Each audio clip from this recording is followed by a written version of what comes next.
Hello guys, welcome to my YouTube channel. आज हम आपको बताने वाले हैं जॉइंट के बारे में। इसके पहले हमने स्केलेटन सिस्टम के बारे में फुल वीडियो बता दी है। मतलब स्केलेटन सिस्टम में जितनी बोन्स होती हैं हमारे शरीर में, 206 बोन्स के बारे में मैंने डिटेल में पिछली वीडियो में बताया है कि कहाँ पे कौन सी बोन होती है, उसका क्या नाम होता है। सारी चीजें मैंने पिछली वीडियो में स्केलेटन सिस्टम के बारे में कवर कर दी हैं। यहाँ पे मैं आपको जो बोन्स होती हैं एक दूसरे से कैसे जुड़ी होती है, मतलब किस प्रकार से जुड़ी होती हैं, वहाँ पे कौन सा ज्वाइंट पाया जाता है या किस माध्यम से जुड़ी होती है, सारी चीजें हम इस वीडियो में क्लियर करेंगे। अगर आपने अभी तक पिछली वाली वीडियो नहीं देखी है तो इस वीडियो को आप नहीं समझ पाएंगे। मतलब इसमें जो मैं पढ़ाऊंगा वो आप नहीं समझ पाएंगे। तो पहले जाके पिछली वीडियो को देखिए, स्केलेटन सिस्टम होता क्या है, उसमें कौन कौन सी बोन्स होती है। उसके बाद जब ये लेक्चर आप देखेंगे तो आपको बहुत ही अच्छे तरीके से समझ में आएगा। एक और बात, अगर आप किसी चीज की तैयारी कर रहे हैं, जैसे सीजीएल है या किसी भी मेंस एग्जाम की तैयारी कर रहे हैं, तो ये वीडियो आपके लिए भी बहुत ही लाभदायक है। ठीक है। और डीएमएलटी, बीएमएलटी या मेडिकल लाइन में कोई भी अगर जो स्टूडेंट है उसके लिए जो ये टॉपिक है बहुत ही जरूरी है, क्योंकि उसमें ये क्वेश्चन पूछे जाते हैं कि जॉइंट्स क्या होता है या स्केलेटल सिस्टम क्या होता है। ये सारी चीजें वहां पे पूछी जाती हैं। ठीक है। तो उनके लिए तो बहुत ही इंपॉर्टेंट है। और यहाँ पे बनने वाले क्वेश्चन जो एग्जाम, मेंस एग्जाम में पूछे जाते हैं, ऐसे ही क्वेश्चन यहाँ से पूछे जाएंगे। मैं बताता चलूंगा कि कौन से क्वेश्चन किस प्रकार से पूछे जाते हैं। तो बने रहिए वीडियो के लास्ट तक और देखते रहिए वीडियो को। ठीक है, चलिए वीडियो को स्टार्ट करते हैं। यहाँ पे हमारा है ज्वाइंट। जॉइंट क्या होता है? जॉइंट दो या दो से अधिक बोन्स जब एक जगह पे मिलती हैं और जो एक दूसरे से कनेक्ट रहती हैं तो उसे हम जॉइंट का नाम देते हैं। ठीक है। जॉइंट का अध्ययन क्या होता है? जॉइंट का अध्ययन कहलाता है आर्थोलॉजी। जैसे हमने पढ़ा था हेमेटोलॉजी, तो हेमेटो में किसका अध्ययन किया जाता है? ब्लड का अध्ययन हेमेटोलॉजी कहलाता है। सेल का अध्ययन साइटोलॉजी कहलाता है। इसी प्रकार जो हमारा ज्वाइंट का जो स्टडी है, ज्वाइंट की स्टडी है, वो आर्थोलॉजी के अंतर्गत आती है। मतलब ज्वाइंट का अध्ययन करना आर्थोलॉजी कहलाता है। ठीक है। जो हमारी बोन्स एक दूसरे से कनेक्ट होती हैं, जैसे जो बोन और एक बोन एक दूसरे से कनेक्ट होती हैं तो उसे हम कहते हैं लिगामेंट। किस माध्यम से कनेक्ट होती हैं? लिगामेंट। ये क्वेश्चन पूछा जाता है कि एक बोन दूसरे बोन से किस प्रकार से किस जो चीज से जुड़ी होती है, तो वो होता है लिगामेंट से जुड़ा होता है। ठीक है। उसके अभी मैं बताऊंगा इसका मतलब क्या होता है। ठीक है। और एक बोन एक मसल्स से कैसे जुड़ी होती है, तो उसको एक बोन जो मसल से जुड़ती है उसे क्या कहते हैं? तो उसे टेंडन कहते हैं। तो बोन टू बोन कनेक्ट है तो उसे कहेंगे लिगामेंट, और अगर बोन टू मसल्स द्वारा कनेक्ट है तो उसे कहेंगे टेंडन। ठीक है। अब जो जॉइंट होते हैं वो तीन प्रकार से कार्य करते हैं। कितने?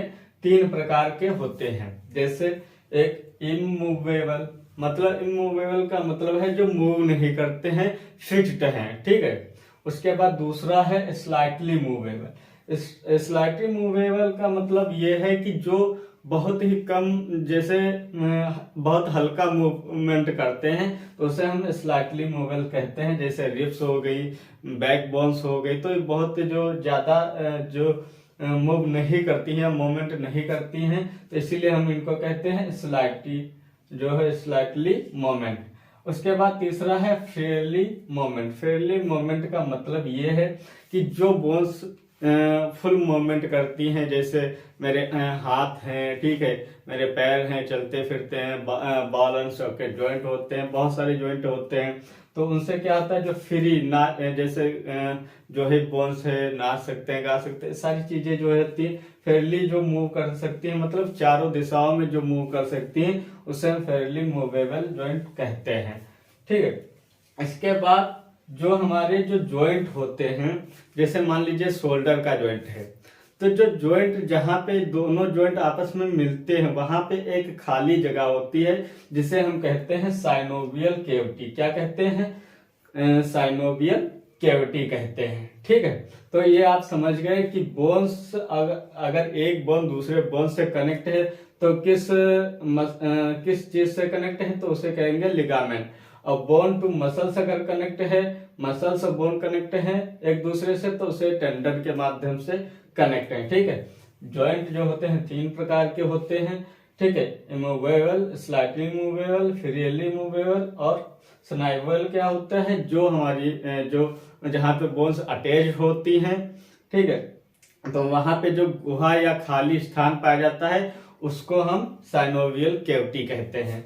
यहाँ पे मैं बोन टू बोन बता दूं कि क्या कैसे। जैसे मान लीजिए एक बोन ये है, ठीक है, एक बोन ये है, एक बोन ये और एक बोन ये आपस में अगर कनेक्ट हैं तो इसे हम कह देंगे इस माध्यम से कनेक्ट है। ये जो माध्यम है इस माध्यम से कनेक्ट हैं, तो इसे हम बोल देंगे लिगामेंट। क्या बोल देंगे? लिगामेंट।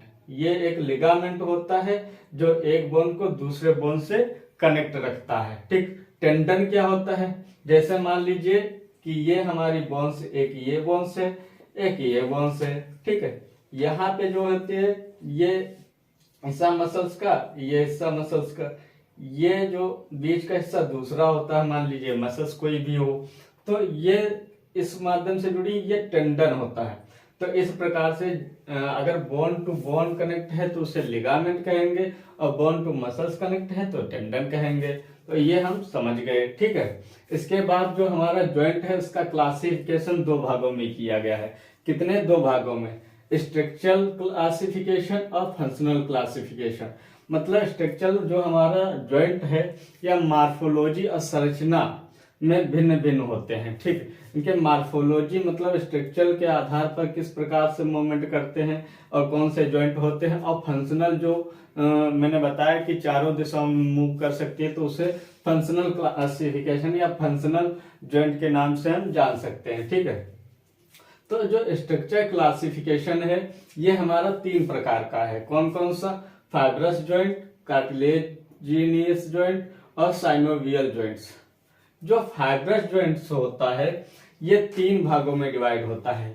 जो फाइब्रस जो जॉइंट होता है ये 3 भागों में डिवाइड होता है। और ये जो कार्टिलेज है या फाइब्रस है ये होते क्या हैं ये हम समझ लेते हैं। जैसे मान लीजिए फाइब्रस क्या होता है या कार्टिलेज क्या होता है।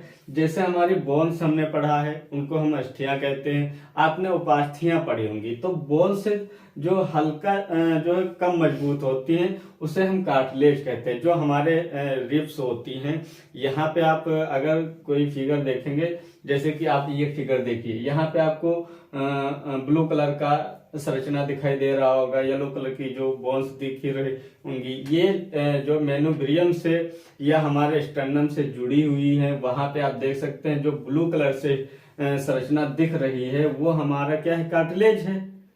क्या है? कार्टिलेज है। तो मतलब जो हमारे बोन्स के जैसे ही होते हैं लेकिन हल्का उनसे कम मजबूत होते हैं, तो वो होते हैं कार्टिलेज या फाइब्रस। जैसे फाइब्रस हो गए, ठीक, साइनोवियल जॉइंट्स हो गए। फाइब्रस जैसे मान लीजिए कोई चिपचिपा, मैंने कार्टिलेज और फाइब्रस से सारी चीजें एक ही होती हैं। जैसे कि ये बोन्स की तरह ही कार्य करती हैं लेकिन बोन से कम मजबूत होती, इसलिए ये जॉइंट के हिसाब से, जैसे मान लीजिए कोई चिपचिपा पदार्थ है तो उस हिसाब से चिपक गए फेविक्विक से, इसी प्रकार से ये जोड़ने का कार्य करती हैं। फाइब्रस हो या कार्टिलेज है या साइनोवियल, इसके माध्यम से ही हमारी बोन्स एक दूसरे से कनेक्ट रहती हैं। ये चीज है। ठीक है, तो आप समझ गए होंगे। तो फाइब्रस जो जॉइंट है ये 3 प्रकार का होता है। पहला है स्विचर्स जॉइंट। कौन सा? Switchers joint. स्विचर्स जो जॉइंट होता है ये हमारे स्कल में पाया जाता है। स्कल में पाया जाता है। ठीक है, स्कल में जैसे मान लीजिए ये हमारा स्कल है, ठीक है, तो ये जो स्कल्स की बोन्स होती हैं ये आपस में जुड़ी होती हैं। तो ये इस प्रकार की संरचना पाई, ये आपस में किस माध्यम से जुड़ी होती हैं? ये स्विचर जॉइंट कहलाता है। ये जो जॉइंट होता है ये स्विचर्स जॉइंट कहलाता है। तो ये हमारा पाया जाता है स्कल्स में। उसके बाद दूसरे नंबर पे जो आता है वो है सिंडेसमोसिस जॉइंट। कौन सा? सिंडेसमोसिस जॉइंट्स, जो हमारी टिबिया, फिबुला या अल्ना और रेडियस, इनके मध्य जो ये एक दूसरे से जो अटैच रहती हैं, तो इसे हम संडेसमोसिस जॉइंट कहते हैं। उसके उस जो जॉइंट होता है संडेसमोसिस जॉइंट होता है। जैसे मान लीजिए ये वाली एक बोन है, ठीक है, ये मान लीजिए टिबिया है, ठीक, ये फिबुला है, ये फिबुला है। इसमें बीच में क्या होता है, जालीदार संरचना पाई जाती है। तो जालीदार जो संरचना होती है इस प्रकार से, मान लीजिए नहीं भी जालीदार है तो इस प्रकार से जो जुड़ी रहती है बोन्स एक दूसरे से इस प्रकार से जुड़ी रहती हैं, तो ये संडेसमोसिस जॉइंट कहलाता है। क्या कहलाता है? संडेसमोसिस जॉइंट कहलाते हैं। उसके बाद तीसरे नंबर पे जो आता है वो आता है गोम्फेसिस जॉइंट। गोम्फेसिस जॉइंट, गम माने आप समझ सकते हैं कि गम जो हमारे टीथों में पाया जाता है, गम के माध्यम से हमारे टीथ एक दूसरे से ज्वाइंट रहते हैं, या आप बोल सकते हैं केविटी से हमारे अटैच रहते हैं। जो हमारे मसल्स है उनमें जो जैसे हमारे जो ज्वाइंट की वजह से हमारे दांत जो है हिलते डुलते नहीं है और जुड़े रहते हैं एक दूसरे से, जो हमारे जबड़े हैं उनसे जुड़े रहते हैं। तो इस प्रकार हमारा ये जो गम्फाइसिस जॉइंट है ये टीथों में पाया जाता है। किस में पाया जाता है? टीथों में पाया जाता है। इसके बाद जो दूसरा है वो है हमारा कार्टिलेजिनियस जॉइंट। क्या है? Cartilaginous joint. जो जॉइंट कार्टिलेज द्वारा जुड़े रहते हैं उन्हें हम कार्टिलेज जॉइंट कहते हैं। ये दो प्रकार के होते हैं, एक होता है प्राइमरी कार्टिलेजिनियस जॉइंट, एक होता है secondary cartilaginous joint. Primary cartilaginous joint जैसे हमारी फीमर और ह्यूमरस बोन्स। प्राइमरी कार्टिलेज जो जॉइंट होती हैं ये हमारी फीमर और ह्यूमरस जॉइंट। जो हमारी लॉन्ग बोन्स होती हैं, इस तरह समझिए कि जो हमारी लॉन्ग बोन्स होती हैं, ठीक है, वो हमारे प्राइमरी कार्टिलेजिनियस जॉइंट द्वारा प्राइमरी कार्टिलेजिनियस द्वारा जुड़ी रहती हैं एक बोन से दूसरे बोन में, ठीक है।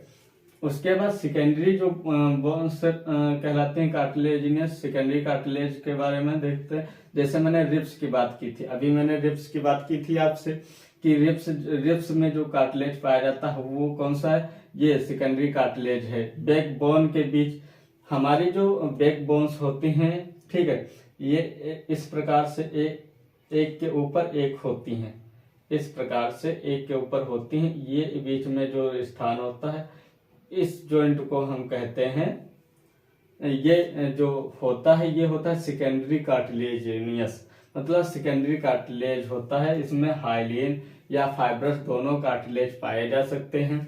और जो हमारा प्राइमरी कार्टिलेज है इसमें सिर्फ हाइलिन कार्टिलेज पाया जाता है। कार्टिलेज भी तीन प्रकार के होते हैं, जो है फाइब्रस और हाइलिन कार्टिलेज दो प्रकार के हो गए, ठीक।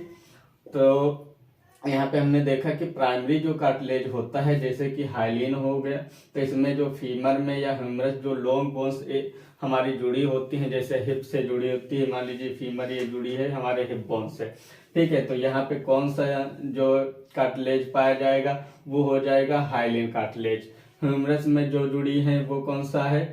ह्यूमरस बोन जो हमारे शोल्डर से जुड़ती हैं, ठीक है, जिसे हम बॉल एंड सॉकेट जॉइंट कहते हैं, ठीक है। तो यहाँ पे कौन सा कार्टिलेज पाया जाता है? हाइलिन कार्टिलेज पाया जाता है। मतलब जो लॉन्ग बोन्स हमारी बॉडी में प्रेजेंट हैं वो जिस जोड़ से जिसके माध्यम से जुड़ती हैं उससे हम कार्टिलेज कहते हैं, ठीक है। उसके बाद सेकेंडरी कार्टिलेज में हमने देखा कि जो हमारी रिब्स होती हैं इस स्टर्नम वाले पार्ट से जुड़ी होती हैं जिस माध्यम से, तो वहां पे कार्टिलेज होता है। कौन सा होता है? हाइलिन और फाइब्रस कार्टिलेज होते हैं। इनमें से कोई एक भी प्रेजेंट हो सकता है या दोनों कहीं कहीं पे भी प्रेजेंट हो सकते हैं। अप्रोक्सीमेटली हमारे जो बॉडी में है लगभग 300 जॉइंट पाए जाते हैं। कितने पाए जाते हैं? 300 जॉइंट अप्रोक्सीमेटली लगभग पाए जाते हैं, ठीक है। तो कहीं कहीं पे हाइलिन कार्टिलेज साथ साथ भी पाए जा सकते हैं और जो है ये अलग अलग भी पाए जा सकते हैं हमारे बॉडी में। उसके बाद बैकबोन की बात कर लेते हैं, तो इसमें भी हमारा हाइलिन और जो है फाइब्रस कार्टिलेज में से कोई भी पाया जा सकता है। तो इस तरह समझ लीजिए कि हमारे जो रिब्स हैं या बैक बोन्स है, इसमें कार्टिलेज पाया जाता है। जो हमारे सुइचर जॉइंट है, सेंडेस्मोसिस जॉइंट है, गोमोफोसिस जॉइंट है, इसमें कौन सा ये फाइब्रस जो है कार्टिलेज पाया जाता है, फाइब्रस कार्टिलेज पाया जाता है। इस प्रकार से समझ सकते हैं। साइनोवियल जॉइंट क्या होते हैं? साइनोवियल जॉइंट जैसे हमारी हिप जॉइंट है, हिप जॉइंट का मतलब आप समझ लीजिए कि जैसे मान लीजिए हमारी जो कमर है, ठीक है, पेल्विक जो बोन्स होती हैं, ये जो इस प्रकार से संरचना मान लीजिए मैं बना रहा हूँ, होती नहीं है, ठीक है, ये जिस माध्यम से ये यहाँ पे जो जुड़ी होती हैं, ठीक है, तो इसे जो है साइनोवियल जॉइंट कहते हैं। क्या कहते हैं? साइनोवियल जॉइंट कहते हैं, या आपने पढ़ा भी होगा सिम्फाइसिस जॉइंट कहते हैं, साइनोवियल जॉइंट कहते हैं, ठीक है। तो ये वाला हमारा हिप बोन हो गया। नी जॉइंट मतलब हमारे घुटने का जॉइंट। घुटने जो हमारे पटेला से जुड़े होते हैं, वो किसके माध्यम से जुड़े होते हैं? तो वहां पे आप नी जॉइंट्स कह सकते हैं। या जो हमारे टांगों से, पैरों से जो टिबिया फिबुला होते हैं, उनसे जुड़ी होती है, वो तो मसल्स लिगामेंट के द्वारा जुड़ी होती हैं। लेकिन जो हमारी नी बोन्स होती है, ये हमारे पटेला से जो पटेला पे चिपकी रहती है, और हमारे जो टिबिया फिबुला उनसे भी लगभग थोड़ी बहुत जुड़ी रहती है। तो वहाँ पे जो जॉइंट होता है साइनोवियल जॉइंट होता है, ठीक है। शोल्डर जॉइंट हमारा जो ये शोल्डर हमारा कंधा जो होता है, स्केपुला होता है, यहाँ पे ये जो जॉइंट होता है ये साइनोवियल जॉइंट कहलाता है। उसके बाद नेक जॉइंट। नेक जॉइंट हमारी जो सर्वाइकल बोन्स होती हैं, मैंने आपसे पहले बताया कि आपने अगर स्केलेटन सिस्टम नहीं पढ़ा है तो मैं डिस्क्रिप्शन में लिंक दी हुई, वहां से जाके आप तुरंत पहले उसको देखिए, उसके बाद ही इसको आप समझ पाएंगे। जो हमारी वर्टिब्रा होती हैं, मतलब जो हमारी रीढ़ की हड्डियां होती हैं, वो 26 होती हैं। 26 में जो ऊपर की 7 होती हैं वो होती हैं सर्वाइकल बोन्स। सर्वाइकल बोन्स में सबसे ऊपर की जो बोन्स होती हैं, जो हमारी गर्दन में पाई जाती हैं, नेक बोन्स बोलते हैं उन्हें, ठीक है, वो 2 होती हैं। कौन सी होती हैं? एक एक्सिस होती है, एक एटलस होती है। तो ये दोनों एक दूसरे से कनेक्ट होती हैं। क्या होती हैं? एक दूसरे से कनेक्ट होती हैं। तो इसे हम नेक जॉइंट कहते हैं। क्या कहते हैं? या इसे हम पिवोट जॉइंट भी कहते हैं। ये साइनोवियल जॉइंट में ही आएगा, ठीक है। तो ये आप समझ सकते हैं। उसके बाद अब हम बात कर लेते हैं फंक्शनल जॉइंट के बारे में। जो हमारे फंक्शनल जॉइंट या क्लासिफिकेशन जो इसका है, फंक्शनल जॉइंट क्या होते हैं? जो हमारे पूरी तरह से मूव करें, चारों दिशाओं में मूव कर सकें, ऐसे जॉइंट को हम फंक्शनल जो क्लासिफिकेशन में रखते हैं, ठीक है। तो यहाँ पे ये जो होते हैं ये 6 प्रकार के होते हैं। कितने प्रकार के होते हैं? 6 प्रकार के होते हैं। पहला जॉइंट है ball and socket joint. Ball and socket joint. Ball and socket का मतलब ये होता है कि मान लीजिए कि हमारी कोई एक बॉल है और ये एक सॉकेट है, ठीक है, तो इसमें आकर फिट हो जाना। और इससे फायदा क्या होता है कि जैसे मान लीजिए इसी प्रकार की संरचना हमारे शोल्डर में पाई जाती है, तो ये हाथ क्या होता है, चारों दिशाओं में हम मोड़ सकते हैं, ठीक है। तो इसी को हम कहते हैं बॉल एंड सॉकेट जॉइंट। और हिप जॉइंट भी हमारा होता है, कमर को हम हिलाते हैं चारों दिशाओं में, तो इसी प्रकार हिप जॉइंट भी हमारा होता है, बॉल एंड सॉकेट जॉइंट में आता है, ठीक है। उसके बाद हम बात कर लेते हैं पिवोट जॉइंट। हमने बताया अभी कि नेक में जो एटलस एक्सिस आपस में जुड़ी रहती हैं वो हमें नेक जॉइंट कहते हैं, ठीक है। उसी जैसे हमारा सिर घूमता है तो एटलस और एक्सिस वाले जॉइंट के ही माध्यम से ये घूमता है हमारा सिर, ठीक है, गर्दन घूमती है, तो हमारा ये नेक जॉइंट कहलाता है, ठीक। सर्वाइकल बोन्स को हम नेक बोन्स, ये जो एटलस या एक्सिस बोन्स है इन्हें हम नेक बोन्स भी बोल सकते हैं, ठीक है। इसके बाद हिंग जॉइंट तीसरे नंबर पे आता है हमारा हिंग जॉइंट। हिंग जॉइंट ये जो हमारा एल्बो का जॉइंट है, ये वाला, जिसे हम एक ही दिशा में मोड़ सकते हैं, एक ही दिशा में मोड़ सकते हैं, तो ये हमारा एल्बो जॉइंट हो गया। और नी जॉइंट, नी जॉइंट को भी हम अंदर की तरफ मोड़ सकते हैं, ऊपर की तरफ या आगे की तरफ नहीं मोड़ सकते हैं, तो ये हमारे हिंग जॉइंट में आ जाता है। कौन कौन से? एल्बो जॉइंट और नी जॉइंट, ठीक। इसके बाद हम बात कर लेते हैं चौथे नंबर की सैडल जॉइंट। सैडल जॉइंट क्या होता है? हमारा जो अंगूठा है, थंब जो है ये चारों दिशाओं में मूव कर रहा है। मैंने आपको बताया कि जो फंक्शनल कर रहे हैं मतलब चारों दिशाओं में मूव कर सकते हैं, ऐसे जॉइंट को हम फंक्शनल जॉइंट में रखते हैं। ठीक है, तो ये चार जो सैडल जॉइंट है ये थंब हमारा है। तो यहाँ पे जो जॉइंट होता है वो होता है सैडल जॉइंट। कौन सा जॉइंट होता है? हमारे थंब में जो जॉइंट पाया जाता है उसे कहते हैं सैडल जॉइंट। ठीक, उसके बाद कॉन्डेलॉइड जॉइंट किसे कहते हैं? जो हमारी ये फिंगर्स होती हैं, फिंगर्स होती हैं, और जो जॉ वाला जॉइंट होता है, जो ये हमारा जबड़ा है ये जैसे जुड़ता है उसे हम कहते हैं फिंगर्स कॉन्डेलॉइड जॉइंट। फिंगर जॉइंट हमारी मेटाकार्पल से जुड़ी होती हैं। ठीक है, तो फिंगर और मेटाकार्पल्स के बीच जो जॉइंट पाया जाता है उसे बोलते हैं कॉन्डेलॉइड जॉइंट। ठीक है, जबड़ा हमारा जो जुड़ा रहता है, जहां से जुड़ा रहता है यहाँ से जुड़ा रहता है। ठीक है, तो इसे हम कहते हैं कॉन्डेलॉइड जॉइंट में रखते हैं। इसके बाद आता है नंबर 6 पे आता है ग्लाइंडिंग जॉइंट। कौन सा? Gliding joint. ये हमारी जो कलाई है इसे हम वरिष्ठ बोलते हैं जो इंग्लिश में। ठीक है, ये कलाई हो गई, इसमें कार्पल्स होती हैं। क्या होती हैं? कार्पल्स बोन्स होती हैं। कार्पल्स बोन्स एक हाथ में 8 होती हैं और एक दूसरे हाथ में भी 8 होती हैं। मतलब हमारी बॉडी में 16 बोन्स जो कार्पल्स होती हैं 16 बोन्स होती हैं, कार्पल्स बोन्स होती हैं। ठीक है, उसके बाद मेटाकार्पल्स होती है, उसके बाद फ्लेंजेज होती हैं, हैंड की ये बोन्स होती हैं। ठीक है, तो वरिष्ठ और एंकल। एंकल मतलब होता है हमारा जो एडी का हिस्सा है, वहां पे हमारी जो बोन्स होती हैं वो टार्सल बोन्स होती हैं। उसको भी हम चारों दिशाओं में मूव कर सकते हैं एडी को। एडी इसी के एंकल्स के माध्यम से या टार्सल के माध्यम से हम उसको चारों तरफ मूव कर सकते हैं। ठीक है, तो हमारा इसी वजह से ग्लाइंडिंग जॉइंट ये आ गया। ग्लाइंडिंग वरिष्ठ जॉइंट और एंकल जॉइंट इसके अंतर्गत आएंगे। ठीक है, तो हमने इसीलिए मैंने बोला कि जो फंक्शनल जॉइंट हैं जो चारों दिशाओं में मूव कर सकते हैं उन्हीं जॉइंटों को लिया गया है। जो हमारा नेक जॉइंट है ये भी हम इस प्रकार से चारों दिशाओं में मूव कर सकते हैं। ठीक है, लेकिन इसको जो है स्लाइटली मूवमेंट में भी रखा गया है। मतलब ये ज्यादा मूव नहीं करता है, जब जैसे हम नॉर्मली बात कर रहे हैं तो ज्यादा मूव नहीं करता है, तो इसलिए हम इसे स्लाइटली मूवेबल में रखते हैं। ठीक है, इसके बाद आप समझ लीजिए जो हमारी इमूवेबल है कौन कौन से जो जॉइंट हैं ये मैं बता देता हूँ। ये हमारा स्विचर जॉइंट है, ये फिक्स जॉइंट है। सिंडेसमोसिस जॉइंट है, ये भी हमारा फिक्स जॉइंट है। और गम्फाइसिस जॉइंट जो है ये भी हमारा फिक्स जॉइंट है। मतलब ये हिल डुल नहीं सकते, थोड़ा सा भी मूवमेंट नहीं करते हैं।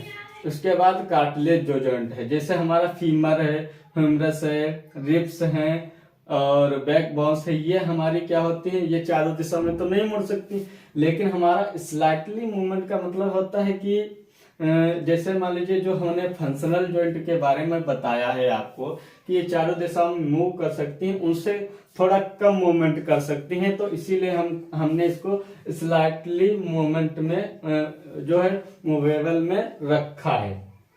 ठीक, तो इस जो हमारा स्लाइटली जो थोड़ा सा भी मूव करती हैं, मूव तो बहुत सारा करती है, फंक्शनल के हिसाब से थोड़ा इससे कम करती है, तो इसीलिए हमने इसको जो है स्लाइटली मूवमेंट में रखा है। ठीक है, उसके बाद सेकेंडरी कार्टिलेज में रिब्स भी, जैसे हम सांस लेते हैं तो हमारा जो मूवमेंट है हल्का फुल्का होता रहता है रिब्स का। ठीक है, बैक बोन्स हैं, हम हिलते डुलते रहते हैं। ठीक है, तो ये जो है हमारा हल्का जो स्लाइटली मूवमेंट करते हैं, जो हमारे चारों दिशाओं में नहीं घूम सकते हैं लेकिन थोड़ा बहुत इधर उधर हो सकते हैं। ठीक है, तो हम उसको स्लाइटली मूवमेंट के अंदर रखते हैं। फ्रीली मूवमेंट जो फ्री मूव कर सके, मतलब चारों दिशाओं में जो मूव कर सकते हैं वे हमारे कौन से मूवमेंट है, ये फंक्शनल मूवमेंट, जैसे बॉल एंड सॉकेट जॉइंट हो गया, पिवट जॉइंट हो गया, हिंग जॉइंट हो गया, सैडल जॉइंट हो गया, कॉन्डेलॉइड जॉइंट हो गया और ग्लाइंडिंग जॉइंट हो गया। ये हमारा हो गया फंक्शनल क्लासिफिकेशन और ये हो गया हमारा स्ट्रक्चर क्लासिफिकेशन। जो हमारे जॉइंट होते हैं, ठीक है, तो इसके हमने बताया कि मार्फोलॉजी और इसके कार्य के आधार पर इसको हम 2 भागों में डिवाइड करते हैं जॉइंट को। ठीक है, उसके बाद इसके मूव करने की जो पार्ट में डिवाइड कर देते हैं। लेकिन जो अगर आपको किसी एग्जाम में लिखना है, जैसे मेडिकल लाइन में कोई भी एग्जाम दे रहे हैं, चाहे आप इंटर कर रहे हो या बीएससी कर रहे हैं या कोई मेडिकल लाइन का कोर्स कर रहे हैं, पैरामेडिकल कोर्स कर रहे हैं, नर्सिंग कर रहे हैं, तो उसमें जो आप इस प्रकार का मैंने जो स्ट्रक्चर बना दिया है, इसे ही आप डिफाइन कर सकते हैं। जैसे कि मान लीजिए आर्थोलॉजी मैंने लिख दिया, एक शब्द लिखा मैंने आर्थोलॉजी, ठीक है। तो आपको क्या करना है, जैसे मान लीजिए जॉइंट लिखा, उसके बाद लिख दिया कि जॉइंट का अध्ययन आर्थोलॉजी कहलाता है, तो एक लाइन होगी। इसके बाद जैसे बोन टू बोन, मतलब इस तरह एक बोन्स जब दूसरी बोन्स से अटैच, जिस माध्यम से अटैच रहती है, उसे हम लिगामेंट कहते हैं, तो ये एक लाइन होगी। इस प्रकार से आप कॉपी में बना के लिख सकते हैं इस ग्राफ के माध्यम से। और हाँ, अगर आप जो कॉपी में लिख रहे हैं तो ये आप अगर चार्ट बना देते हैं तो एग्जामिनर आपको जो है 8, अगर 10 नंबर का क्वेश्चन है उसमें से आपको 8 नंबर दे ही देगा, चाहे आपने कम ही क्यों लिखा हो। अगर आप ये चार्ट जो है बना देते हैं और थोड़ा बहुत लिख देते हैं तो आपको 8 में से 10 नंबर तो पूरे ही देगा, उसमें से 1 नंबर भी आपका नहीं कटेगा, ठीक है। तो आप बहुत ही अच्छे तरीके से जॉइंट के बारे में समझ गए होंगे। स्केलेटन सिस्टम के बारे में जो मैंने बताया कि अगर आपने अभी तक वीडियो नहीं देखी स्केलेटन सिस्टम के बारे में तो आप जाके तुरंत देखिए, उसके बाद इसको देखिएगा तो आपको बहुत ही अच्छे तरीके से समझ आएगा और आप पूरा स्केलेटन सिस्टम और उसके जॉइंट के बारे में पूरी जानकारी आपको हो जाएगी। तो ये वीडियो अगर आपको अच्छी लगी है तो वीडियो को लाइक करें, चैनल को सब्सक्राइब करें। मिलते हैं नेक्स्ट वीडियो में, धन्यवाद।